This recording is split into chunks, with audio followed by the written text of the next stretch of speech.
Hi hello friends, welcome back to my channel ಕಪ್ಪದ್ದಿನಿ special. ಇವತ್ತಿನ recipe ಬಂದು ಬೆಣ್ಣೆ ದೋಸೆ. ಈ ಬೆಣ್ಣೆ ದೋಸೆ ಯಾರಿಗೆಲ್ಲ ಇಷ್ಟ ಇರಲ್ಲ ಹೇಳಿ, ತುಂಬಾ ಚೆನ್ನಾಗಿರುವಂಥ ರೆಸಿಪಿ ಈ ಬೆಣ್ಣೆ ದೋಸೆ. ದಾವಣಗೆರೆ ಬೆಣ್ಣೆ ದೋಸೆ ಅಂದರೆ ತುಂಬಾ ರುಚಿಯಾಗಿರುತ್ತೆ. ಈ ಬೆಣ್ಣೆ ದೋಸೆ ಮಾಡುವ ವಿಧಾನ ನೋಡಿ ಫ್ರೆಂಡ್ಸ್. ನಾನು ಇಲ್ಲಿ ಪಲ್ಯ ಮತ್ತು ಚಟ್ನಿ ಬೆಣ್ಣೆ ದೋಸೆ ತೋರಿಸ್ಕೊಡ್ತಾಯಿದ್ದೀನಿ. ಮೊದಲನೇದಾಗಿ ನಾವಿಲ್ಲಿ 3 ಕಪ್ಪಷ್ಟು ರೇಷನ್ ಅಕ್ಕಿಯನ್ನು ತೊಗೊಳ್ಳೋಣ. 1 ಕಪ್ಪು ಅವಲಕ್ಕಿ, 1 ಕಪ್ಪು ಉದ್ದಿನಬೇಳೆ, 2 ಚಮಚ ಕಡಲೆಬೇಳೆ, 1 ಚಮಚ ಮೆಂತ್ಯ. ನೋಡಿ, ನಾವಿಲ್ಲಿ 3 ಕಪ್ಪಷ್ಟು ತೊಗೊಳ್ತಾ ಇದ್ದೀವಿ. 1 ಕಪ್ಪು ಚಿಕ್ಕದು ಕಪ್ಪು, ಈ ಚಿಕ್ಕ ಕಪ್ಪಲ್ಲಿ 1 ಕಪ್ಪಷ್ಟು ಉದ್ದಿನಬೇಳೆ,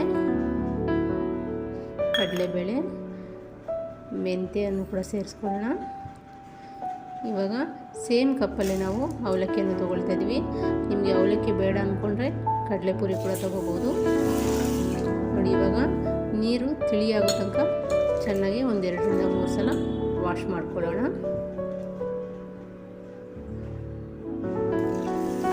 ಇವಾಗ 1 ಲೀಟ್ರಷ್ಟು ನೀರನ್ನು ಸೇರಿಸ್ಕೊಳ್ಳೋಣ ನೆನೆ ಹಾಕೋಕ್ಕೆ.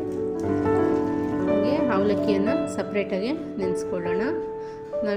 ಇಲ್ಲಿ ಒಂದು 7 ರಿಂದ 8 ಗಂಟೆ ಕಾಲ ನೆನೆಸ್ಕೊಳ್ತಾ ಇದ್ದೀವಿ.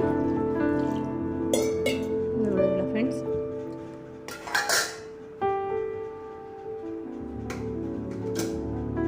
ಒಂದು 7 ರಿಂದ 8 ಗಂಟೆ ಕಾಲ ನೆನೆಯಾಗಿ ಬಿಟ್ಬಿಡೋಣ.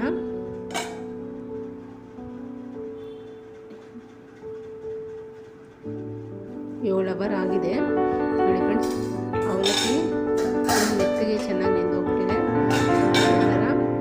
ಅಕ್ಕಿ ಕೂಡ ಚೆನ್ನಾಗಿ ನೆಂದಿದೆ. ಇಷ್ಟಾದರೆ ಸಾಕು.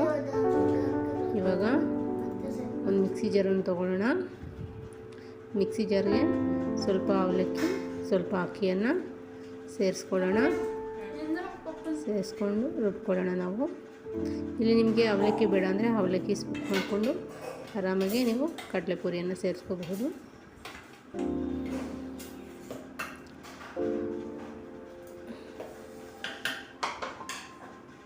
ನೋಡಿದ್ರಲ್ಲ ಫ್ರೆಂಡ್ಸ್, ಇವಾಗ ನುಣ್ಣಗೆ ಸ್ವಲ್ಪ ನೀರನ್ನು ಸೇರಿಸ್ಕೊಳ್ಳೋಣ. ಒಂದು ಅರ್ಧ ಗ್ಲಾಸಷ್ಟು. ಜಾಸ್ತಿ ನೀರನ್ನು ಹಾಕ್ಕೊಂಡು ರುಬ್ಕೊಳ್ಳೋಕೆ ಹೋಗಬೇಡಿ, ಬೇಗ ನುಣ್ಣಗಾಗಲ್ಲ.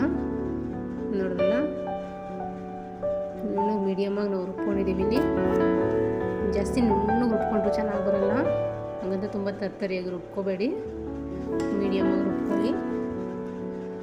ಇನ್ನು ಉಳಿದಿರುವಂಥ ಅಕ್ಕಿ ಮತ್ತು ಅವಲಕ್ಕಿಯನ್ನು ಕೂಡ ನಾನು ಇನ್ನೊಂದ್ಸಲ ಆವಾಗೆ ಸ್ವಲ್ಪ ಗಟ್ಟಿಯಾಗಿ ರುಬ್ಕೊಂಡಿದ್ದೀವಿ. ಹಾಗಾಗಿ ಇವಾಗ ಸ್ವಲ್ಪ ನೀರನ್ನು ಸೇರಿಸ್ಕೊಳ್ಳೋಣ. ನೀರನ್ನು ಸೇರಿಸ್ಕೊಂಡು ರುಬ್ಕೊಳ್ಳೋಣ.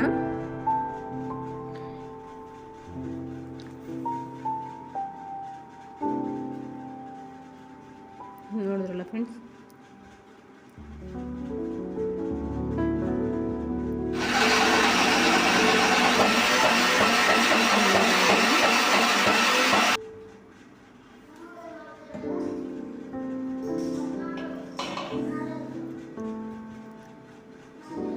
ನೋಡಿ ಇಷ್ಟಾದರೆ ಸಾಕಾಗುತ್ತೆ. ನಾವು ಇನ್ನೂ ಒಂದು ಸಲ ರುಬ್ಕೊತಾ ಇದ್ದೀವಿ. ನಾವು ನೆನೆಸ್ಕೊಂಡಿರೋ ಅಕ್ಕಿನ ಇಲ್ಲಿ ನಾವು 3 ಸಲ ರುಬ್ಕೊಂಡಿದ್ದೀವಿ. ನೋಡಿದ್ರಲ್ಲ, ಇವಾಗ ನೀರು ನೈಟಲ್ಲೇ ನೀವು ಇಟ್ಟು ಓವರ್ ನೈಟ್ ನೆನೆಸ್ಕೊಳ್ತೀವಲ್ಲ, ಹಂಗಾಗಿ ನೈಟಲ್ಲೇ ನೀರು ನಿಮಗೆ ಎಷ್ಟು ಬೇಕೋ ಅಷ್ಟು ಹಾಕ್ಕೊಂಡು ಚೆನ್ನಾಗಿ ನೀವು ಸೌಟಲ್ಲಿ ಕಲಸೋಕೆ ಹೋಗಬೇಡಿ, ಕೈಯಲ್ಲೇ ಚೆನ್ನಾಗಿ ಕಲಸಿಕ್ಕಿ. ಆವಾಗ ಚೆನ್ನಾಗಿ ಒದಗಿ ಬರುತ್ತೆ ಹಿಟ್ಟು. ನೀರು ನಿಮ್ಗೆ ಎಷ್ಟು ಬೇಕೋ ಅಷ್ಟು ಸೇರಿಸ್ಕೊಂಡು ಚೆನ್ನಾಗಿ ಕಲಿಸ್ಕೊಂಡು ಮಿಕ್ಸ್ ಮಾಡ್ಕೊಳ್ಳಿ. ನಾನಿಲ್ಲಿ 1 2 ರಿಂದ 3 ಚಮಚ ಮೈದಾ ಹಿಟ್ಟನ್ನು ಕೂಡ ಸೇರಿಸ್ಕೊಳ್ತಾ ಇದ್ದೀವಿ. ಹಾಗೆ 1 ಚಮಚ ಉಪ್ಪನ್ನು ಸೇರಿಸ್ಕೊಳ್ತಾ ಇದ್ದೀವಿ. ರುಚಿಗೆ ತಕ್ಕಷ್ಟು ಉಪ್ಪನ್ನು ಕೂಡ ಸೇರಿಸ್ಕೊಂಡು ನಿಮಗೆ ಜಾಸ್ತಿ ತೆಳ್ಳಗೂ ಇಲ್ದಂಗೆ ತುಂಬ ಗಟ್ಟಿನೂ ಇಲ್ದಂಗೆ ನೋಡಿ ಈ ಥರ ಬರೋ ಥರ ಚೆನ್ನಾಗಿ ಕಲಿಸ್ಕೊಳ್ಳಿ. ನೋಡಿದ್ರಲ್ಲ, ಕೈಯಲ್ಲಿ ಚೆನ್ನಾಗಿ ಕಲಿಸ್ಕೊಂಡು ಇಟ್ಕೊಂಡಿದ್ದೆ. ನೋಡಿ, ನಾನು ಓವರ್ ನೈಟ್ ನೆನೆಸಿದರೆ ಎಷ್ಟು ಚೆನ್ನಾಗಿ ಒದಗಿದೆ ಅಂತ ಇಟ್ಟು ಚೆನ್ನಾಗಿ ಒದಗಿದೆ. ಈ ಥರ ಬಂದರೆ ಸಾಕು, ತುಂಬ ಚೆನ್ನಾಗಿ ಬರುತ್ತೆ ದೋಸೆ. ನೋಡಿದ್ರಲ್ಲ, ನೀವು ಇದೇ ಹಿಟ್ಟಲ್ಲಿ ಬೇಕಾದರೆ ಮಸಾಲೆ ದೋಸೆ ಕೂಡ ಮಾಡ್ಕೊಳ್ಬೋದು. ನೋಡಿ ಫ್ರೆಂಡ್ಸ್, ಎಷ್ಟು ಚೆನ್ನಾಗಿ ಬಂದಿದೆ ಅಂತ. ಇವಾಗ ನಾವು ಕಾಯಿ ಚಟ್ನಿ ಮಾಡುವ ವಿಧಾನ. ಮೊದಲನೇದಾಗಿ ನಾವಿಲ್ಲಿ ಒಂದು ಹೋಳು ಹಸಿಕಾಯಿಯನ್ನು ತೊಗೊಳ್ಳೋಣ.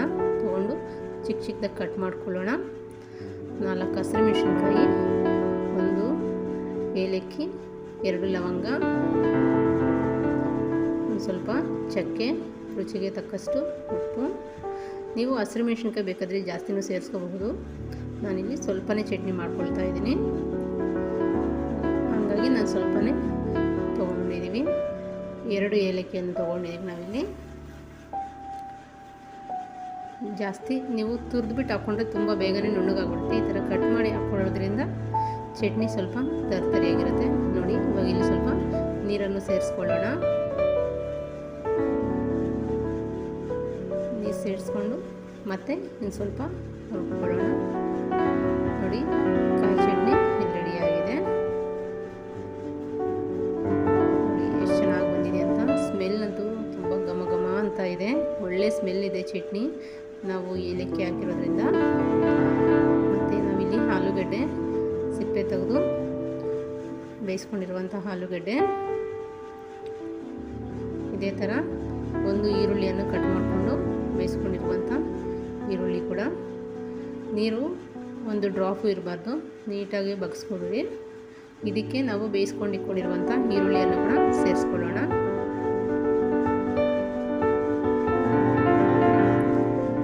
ಇದರಲ್ಲೂ ಕೂಡ ನೀರಿಲ್ದಂಗೆ ಚೆನ್ನಾಗಿ ನೋಡಿ ಡ್ರೈ ಆಗೋಗಲಿ ಈ ಥರ. ಇವಾಗ ಇದನ್ನು ಒಂದು ಬೌಲ್ಗೆ ಟ್ರಾನ್ಸ್ಫರ್ ಮಾಡ್ಕೊಳ್ಳೋಣ. ಚೆನ್ನಾಗಿ ಡ್ರೈ ಆಗೋ ಥರ ಬಿಡಬೇಕು, ನೀರಿರಬಾರ್ದು. ಇಷ್ಟಾದರೆ ಸಾಕು. ಇವಾಗ ಇಲ್ಲಿ ಬಗ್ಸ್ಕೊಂಡಿರೋ ನೀರನ್ನು ಚೆಲ್ಕೊಬಿಡೋಣ. ಒಂದು ದೊಡ್ಡ ಬೌಲ್ ತಗೊಳ್ಳಿ. ನೋಡಿ, ಈ ಥರ ಒಂದು ಬೌಲ್ಗೆ ತಗೊಂಡು ಇಲ್ಲಿ ಒಂದು ಗ್ಲಾಸನ್ನು ತಗೊಂಡು ಅಥವಾ ಒಂದು ಬೌಲ್ ತಗೊಂಡು ನುಣ್ಣಗೆ ನೀವು ಮ್ಯಾಶ್ ಮಾಡ್ಕೋಬೇಕಾಗತ್ತೆ. ಸ್ಮ್ಯಾಶ್ ಮಾಡಿಕೊಂಡ್ರೆ ಸಾಫ್ಟಾಗಿ ಚೆನ್ನಾಗಿರುತ್ತೆ. ನೋಡೋರಲ್ಲ ಎಷ್ಟು ಚೆನ್ನಾಗಿದೆ ಅಂತ. ಇವಾಗ ಪಲ್ಯ ರೆಡಿ ಆಗಿದೆ. ನೋಡಿ, ನೀರಿದ್ರೆ ಇಷ್ಟು ಗಟ್ಟಿ ಇರಲ್ಲ ಪಲ್ಯ, ತುಂಬ ನೀರಾಗುತ್ತೆ. ನೋಡೋರಲ್ಲ ಎಷ್ಟು ಚೆನ್ನಾಗಿದೆ ಅಂತ. ಇಷ್ಟೇ ಪಲ್ಯ ಮಾಡೋದು.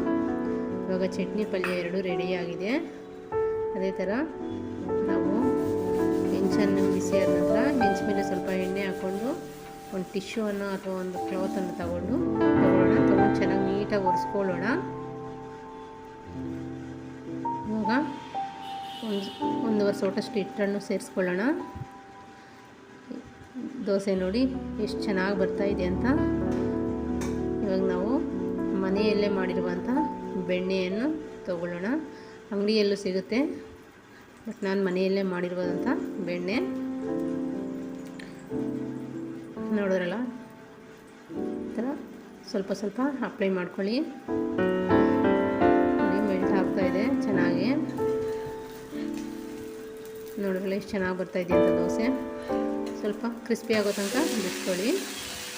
ನೋಡಿ ಎಷ್ಟು ಕಲರ್ಫುಲ್ಲಾಗಿದೆ, ಎಷ್ಟು ಶೈನಿಶ್ ಆಗಿದೆ, ಎಷ್ಟು ಚೆನ್ನಾಗಿ ಕಾಣಿಸ್ತಾ ಇದೆ ಅಂತ.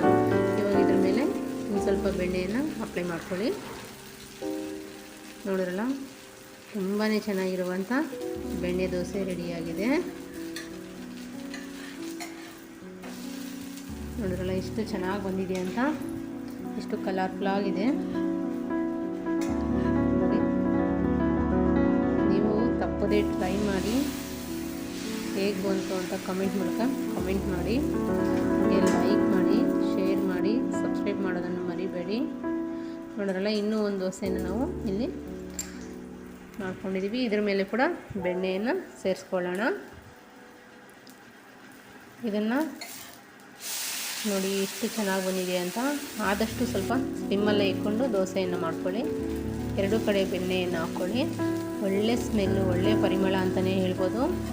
ತುಂಬಾ ಟೇಸ್ಟಾಗಿರುವಂಥ ಬೆಣ್ಣೆ ದೋಸೆ ಎಷ್ಟು ಚೆನ್ನಾಗಿದೆ ಅಂತ ನೋಡಿ.